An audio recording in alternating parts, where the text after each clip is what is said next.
Hello everyone! Magandang araw! Ngayon nga po pala ay araw po ng check-up ni baby. Vaccine day sa aming health center. Kaya naman po maaga ko po siyang inihanda, maaga ko po siyang pinaliguan, binihisan, para sa ganun po ay maaga po kaming makarating doon sa health center.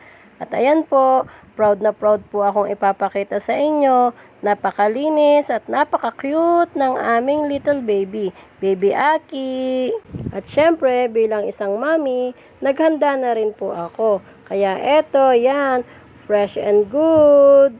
Ready na po kami ni baby para sa kanyang vaccine day. Habang hinihintay namin si daddy na ayusin yung tricycle na aming sasakyan, nag-video muna ako dyan ng kaunti. Abangan nyo na lang po sa susunod na video kung ano po ang sinasabi ko dyan. Ayaw po ni baby ng may suot na sombrero, kaya naman tinanggal ko na para kung saan siya mas komportable.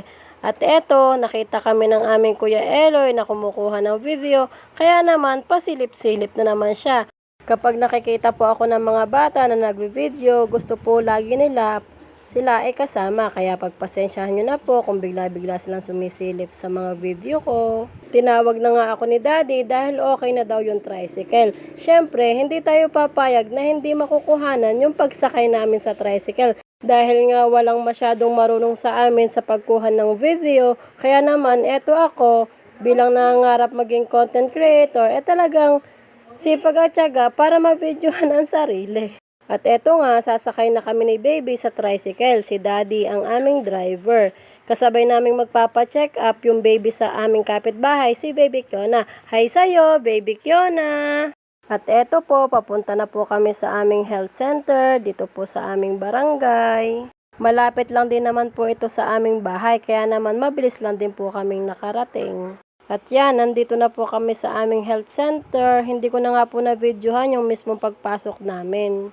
At pagkarating nga po namin ay agad naman tayong inasikaso ng ating mga health workers. Kinuha ang record, kinuha ang temperature at timbang ni baby. At eto po, shout out po sa ating masisipag na health workers, ganun din po sa mga kapwa nanay, nakasama ko po nagpapacheck up kasama ang kanilang mga baby.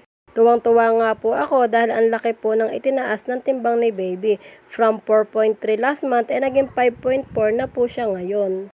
At eto, ang sarap nga ng pagkakatulog ni Bunso habang naghihintay po kami na maibigay sa kanya ang vaccine. Nagtanong-tanong nga po muna ako kung pwede po bang mag-video sa loob ng health center. At pwede naman daw po, kaya maraming salamat po sa mga health workers na pumayag na isama po kayo sa video ko.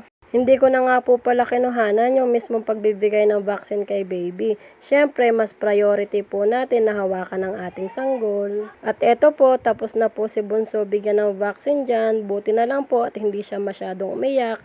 Napakatapang naman ng aming bunso. At tinawag ko na nga po si daddy para makauwi na po kami. Kaya maraming salamat po ulit sa mga health workers natin. Eto po, pauwi na po kami sa aming bahay. Bago po ako magpaalam, nais ko pong sabihin sa inyo na ingat po tayong lahat. Iba yung pag-iingat po para sa ating lahat dahil may paparating na naman daw pong bagong bagyo. Yun lang po, maraming salamat po sa pagsama sa akin ngayong araw na ito. Maraming salamat sa panonood. Paalam!